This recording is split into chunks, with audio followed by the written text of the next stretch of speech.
Welcome to American Experiments Podcast. I'm Catrin Wigfall, an Education Policy Fellow with American Experiment, and today I'm joined by Kendall and Sheila Qualls, friends of American Experiment and leaders of TakeCharge Minnesota. Welcome.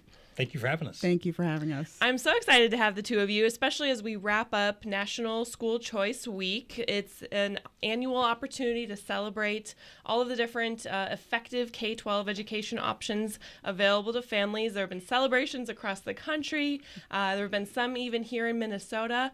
But as we wrap up the week, I want to talk about your work at Take Charge and your focus on education and how Minnesota needs to do more when it comes to school choice and providing families with effective options that meet students' needs. Talk about just Take Charge, your mission, and the role that education plays in that mission. Yeah. I'll just start out by just, talking about what Take Charge is. And we promote the idea that the promise of America works regardless of your race or social station in life. And we focus on returning the Black family to the two-parent Black family, and we focus on family, faith, and education. And education is a huge piece of that because you can't, that is the great equalizer, and we're never going to be able to, get these kids out of these situations and change their thinking without education. Yeah. Well, let me just reinforce that. So I think a lot of people are familiar with my background, having lived in a broken family, lived in poverty, literally poverty in the slums of Harlem, New York in the late 60s. And then later with my father in a trailer park in Oklahoma. It was education, the basics of education that gave me the opportunity to go into corporate America, to rise and perform and do well there, to also serve in the military, and all these different things that I've done because I had the basics of an education and not even in the best of situations. Unfortunately, today's children are not even getting what I had in those worst situations in that environment, in the trailer of Oklahoma and in the slums of New York. They're not even getting that. I believe we were talking earlier where 8% of kids, of Black kids in Minneapolis public schools are reading at grade level. 8%. Or can do math at grade level. 8%, can do math at grade level. Tragic. It's not much better for reading, 15.8%. So these are thousands of students being left behind. And it's been that way for a decade or more. So it's a travesty with what's happening. And as Americans, we just don't sit and complain. We're problem solvers. And this is why school choice options are so critical for us. Absolutely. And I think it's important when we talk about school choice to talk about the opposition to school choice. So opponents will say, well, we have school choice in Minnesota. We have open enrollment, which, by the way, can still be strengthened. We have charter schools. Talk about what true school choice should reflect in the state so that it can accomplish the goals that you're talking about and working on at Take Charge. Yeah, I'll kind of start it off and then you can sort of wrap it up. But that is, that every parent should have a right to decide where their child goes to school. And if they feel like their school in their neighborhood is not working right or is not working well for their kid, I think they should have an option to move that child to another school. And the tax dollars should follow the child. I think parents right now feel powerless. Like they have no control over what happens to their kids. I talked to many, many, many parents, and it's just I'm amazed at how powerless they feel and how they don't know what to do about it. And so I think school choice is just would be a great opportunity in Minnesota to, give these parents another choice or another chance for their kids. Well, let me give you an analogy, Catrin, as it relates to people say that we have school choice today. It's like telling someone, here, you can have a Ford Pinto, but no, I don't want a red Ford Pinto. Okay, you have a choice. You can get a blue Ford Pinto. Well, I don't want a Ford Pinto at all. Well, look, come here. Let's look over here. We have a Ford Pinto with automatic windows. You have this. They're giving you the same thing, but in different colors. That's not choice. That's keeping people within the system and not giving them absolute choice of what they can have as far as the myriad of different options. from cars that they want to have. Sure. That fits for their family. That's a great analogy. I just want to say you did have a red Ford Pinto. I'm sorry for all of you that had Ford Pintos. But to Sheila's point, this access, if it's limited by financial barriers, that is not true choice for a family. We know that a good education should not just be for the wealthy. And so, yes, charter schools, yes, open enrollment is part of school choice, but until we have what American Experiment and TakeCharge is fighting for, real school choice that removes these financial barriers so that every family can have the opportunity to access the learning environment. They don't have to act on it, right? If you like your public school, you can keep your public school. We know that wasn't true in other areas, but it is true in education. And so we really need to work to make sure that there aren't these barriers in place, because education, to be the great equalizer, has to be available to all. So talk a little bit more about the families TakeCharge interacts with and what you're hearing from them on education and school choice. Are they supportive?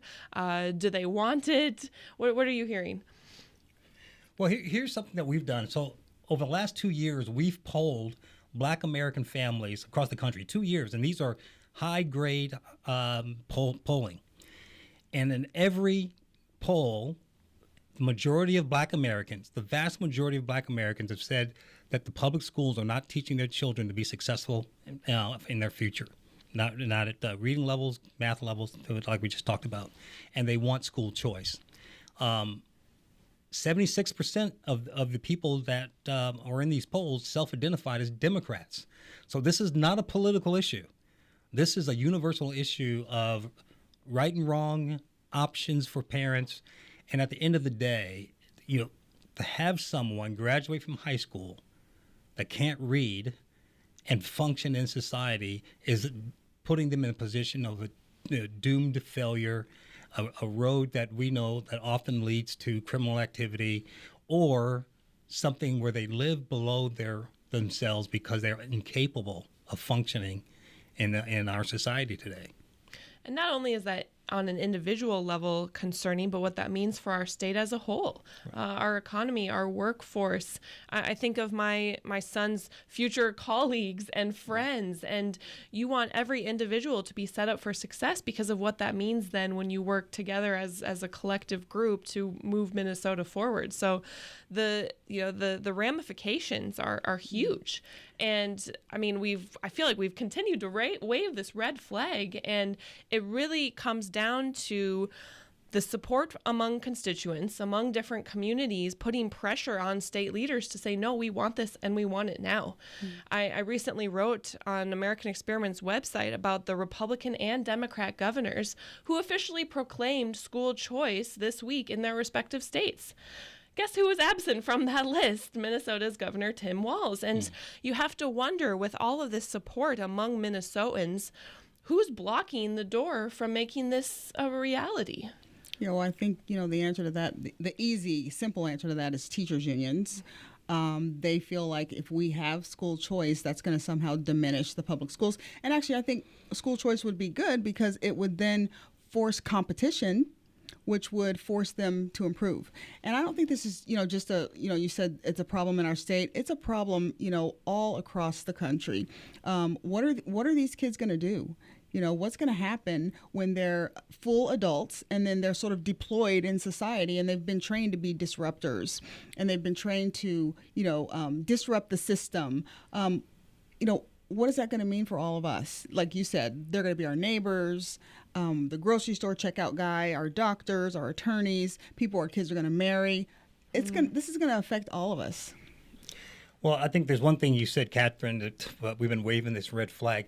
I mean, a lot of us have been waving this red flag for so long, our arms are tired. I mean, with these issues, these stats that we're talking about as poor performance has been happening for a decade or more now. And to the point where, our politicians are not listening. So we have parents that are taking actions in our own hand. We're looking at starting a small private school in certain areas in the communities to help rescue some of these children across not our state, not just in the metro. And I think that's important that you're stepping in and filling that need, because we're seeing support for school choice rise. And as support rises, demand rises. And so there's a real need to make sure that there are alternative learning environments. And we have so much data to show the positive effects of school choice. And I know all three of us share that data constantly. We feel like a broken record. But I've also been thinking through another, maybe even more persuasive argument, and that's the fact that it's a personal decision. This is about giving families access to the learning environment that aligns with their principles and beliefs. How one family defines a good education can vary from how another family defines a good education. And we have seen that a top-down system can't define that for each family in the way that they're looking for. So I think it's so important that we have these other learning models grow and sprout up across the state. So thank you for your work in that space. I look forward to learning more about that. Yes, we look forward to it. Yeah, we're excited. Hopefully, our plan is to maybe kick off in the fall. Is what we're thinking. Yep. And it's just about giving families an option. We talk to so many people who are not happy, who are not satisfied with their schools, and so we feel like these people should have an option. They should have another choice. I always find it fascinating. You think about it, it's what we accomplished as a nation when all we had was a chalkboard and a piece of chalk, all the way up to the 70s and 80s, and what we accomplished as a nation prior to the tablets, the school, and the Department of Education in 1976. It wasn't like we were hobbling along as this wretched little country because we didn't have, a Department of Education in the teachers union. And I think families are wanting to harken back to that. We talked before we started recording about the concept of micro schools and how that's been really expanding across the country and just the various forms that can take. The kind of playing off that one-room schoolhouse.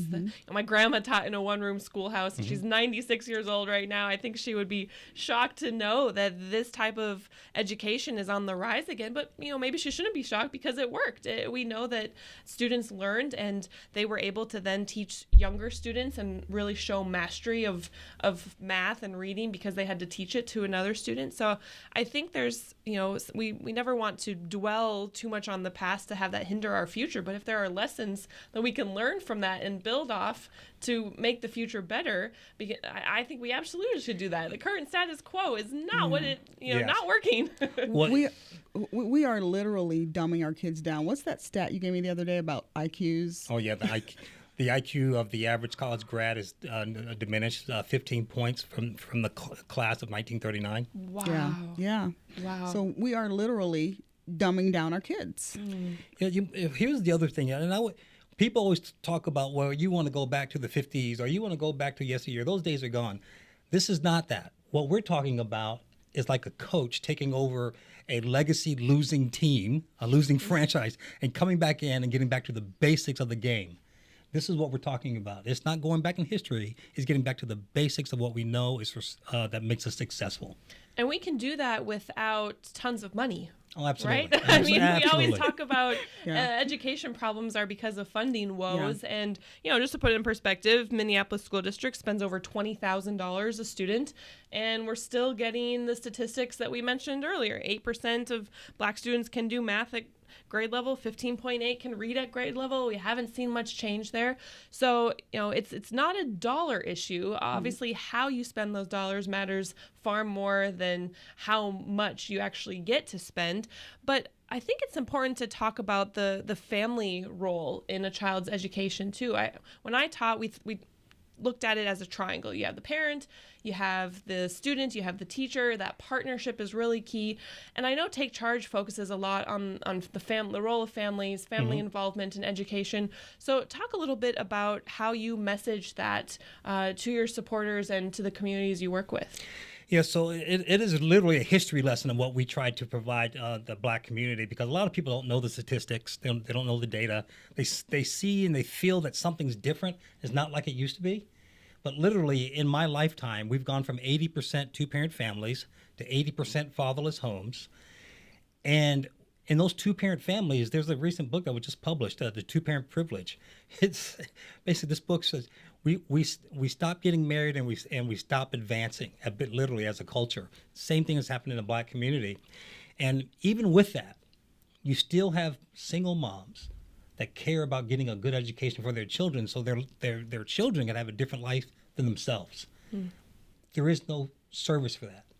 There is no outlet for that. They're not getting it in the public schools, and there needs to be alternatives, even for that mom. And it's crazy that we're in a position where we're not providing that as a society, as a community. And again, Americans find solutions. And again, that's one of the things that we're going to be doing. We're going to be offering those solutions in the communities as we coming up. And our schools, we've already designated the name for them. They're going to be called Washington Academy, and they're named after our first president.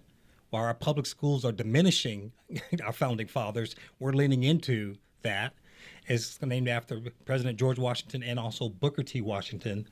So there's a lot of education and reasoning behind both of those, and we're just excited to get those launched out in the fall. I love that. Sounds very intentional, very meaningful, and that's how any foundation of education should start. Right. Yeah, just going back to the two-parent family thing, the data shows that the best place for a child is within a two-parent family. Those kids do better in school. We talk about these huge disparities, and it really has nothing to do with racism. It has to do with family structure. Right. The biggest disparities, the biggest driver of disparities is the fatherless home issue, not the skin color issue. And so those are the things that we're trying to reestablish and get in our community to understand, even though the megaphone of the culture and media says systemic racism, white privilege. No, it's not that. It's two-parent privilege. And even if you're doing it on your own, you can be the first to cut the chain or break the chain of cycle. And we have people, volunteers in our organization, TakeCharge, that came from broken families that are reestablished. They're starting a new cycle, a new generation of normative families again, and that's what we're trying to accomplish. So we know that we need solutions for families seeking alternatives to public schools and the traditional public school setting. We know families want those alternatives. They're coming to us, coming to you, asking for those alternatives. They're starting schools on their own. They're just taking the initiative. But what about families who are in a traditional public school and are happy with their local school and think, okay, well, maybe there's some problems happening in the neighborhood school district down the road, but my child's local school is okay. Sheila, you've done a lot of work to help families maybe pause and get more involved with their child's education to make sure that some troublesome things happening down the road aren't in their child's personal classroom. So talk a little bit about that work and what you've been exposed to families who may think that their school is okay and safe from concerning things that are popping up across the state. Yeah, that was probably one of the biggest things that I heard as I was doing research for the podcast Trapped Chaos in the Classroom is, oh, that's not happening in my kid's school. And what people don't realize is it is happening in your kid's school. It's happening in schools all over the state because your kid's school, the people in your kid's school, they're getting their direction from Education Minnesota. They're getting their direction from the teachers union. So to think that this isn't happening in your school or in your community, I would just really encourage parents to go in and check it out. And another thing too, we were talking about earlier, they think if their kids are in private schools that it's okay. Well, I've got my kid in a private school. Well, the private schools, and many of the private schools, not all of them, they are doing the same things that they're doing in the public schools. They're teaching the social emotional learning. So you get your kid, you try to take your child out of public school, put them in a private school. I spoke with a mom who said, I am now paying for what I didn't want my kid to learn. I'm now paying somebody money, and that's why I moved my kid out of public school, because I didn't want him to learn that. So, it is happening all over. It's happening in large schools, small schools, places that you would never even imagine. Like I said, little teeny tiny towns of 1,000 people or 2,000 people. It's all over. And I would highly encourage parents to get involved, but you have to know what you're looking for. We think social emotional learning. Oh, that sounds so good. I want my child to be socially, be able to get along with their peers. I want them to be able to control their emotions. Oh, that sounds so good. But social emotional learning is not what parents think it is. And when you hear that phrase, that should sort of put your radar up. Well, there's one thing I want to add to this. And what is this? What does this look like even for those parents that their kids are in great schools and all that? There was a survey done, 41,000 Americans a few years back, and they basically gave these Americans the this standard citizenship test for citizens coming to the United States, legal citizens, right? And if they were 45 years and younger, only 19% could pass the test. 19%. Wow. They're not to teach civics. They're not teaching all these things. If you were 60 and older, 74% passed it because they didn't get the indoctrination education. They still remember those basic issues that passed the citizenship test, where these younger generations, not that they lack the same intelligence they were never taught this information. And so so it's not just the basics of reading and everything else. The value of knowing the privilege of being an American citizen. This is we have the generation of people that have the least appreciation and more contempt for their country in the history of our nation because of what they're learning in school. And most parents get their information about the school system from the school system. And so when you're getting your information about that system, those people aren't going to tell you, oh, you know, our kids they're doing poorly on standardized tests. We're having a lot of violence in our classroom. They're not going to tell you that information. They're going to paint a rosy picture. So parents think, remember that article you recently read? You're my data guy. And it was that there was a large percentage of parents that think that their kids are learning what they need to learn in school. Right. But I don't remember that. It's out there. No, but yes, there's this almost as if parents have blinders on to what's going on, and they say, oh yeah, my child must be learning how to read and do math. I drop them off at school every day. And I say, if there's a silver lining to COVID, it's that it really awakened parents to what students are and aren't learning in classrooms. And for a lot of parents, they're never going back to sleep. They are involved. And I think that parent-teacher partnership is so key, because a lot of this really does come down to the individual teacher, the supplemental materials that they're using. Right. I know, Kendall, when you talk on the topic, you talk about supplemental materials, that alternatives that teachers can use. Hillsdale has a curriculum, 1776 Unites, PragerU, all of these resources that teachers can bring into the classroom to make sure that students are learning all that they need to, and from multiple perspectives, and not this single limited lens that tells students to use an immutable characteristic to define themselves in society. So, to all of the public school teachers who are trying to raise students to be informed and engaged members of society, we applaud you, because with the teachers union pulling the strings and teacher prep programs, it goes all the way back to how teachers are being trained to teach. Right. It's just, it can be very disheartening to think about what this means for our next generation of leaders. Absolutely. And a lot of parents also think of school as it was when they were there, because public schools have been a trusted institution in our country for, decades and decades. So they're thinking, well, this is school like it was when I was there, but it's nothing like that. They have absolutely no idea. I think that's a great point too, because we're seeing families across the country make decisions for their children that are different than the education learning environment that they were in. The National School Choice Awareness Foundation did a survey recently, and the majority of parents that they polled across the country said, well, no, my child actually isn't in the same school setting that I was growing up. And you can see, okay, public school then versus now, there's definitely been a shift. Parents are recognizing it and saying, well, it worked for me, but given the focus today, my child deserves something better. Yeah, absolutely. Well, thank you, Kendall. Thank you, Sheila, for the work that you're doing in this space. I can't say how important TakeCharge's mission is, not only to the communities that you work with, but to the state as a whole. We at American Experiment are so pleased to partner with you and work on these important topics. And I look forward to learning more about your future work. So thanks for joining me today. Thanks to our viewers and listeners. And we'll see you next time on American Experiments Podcast.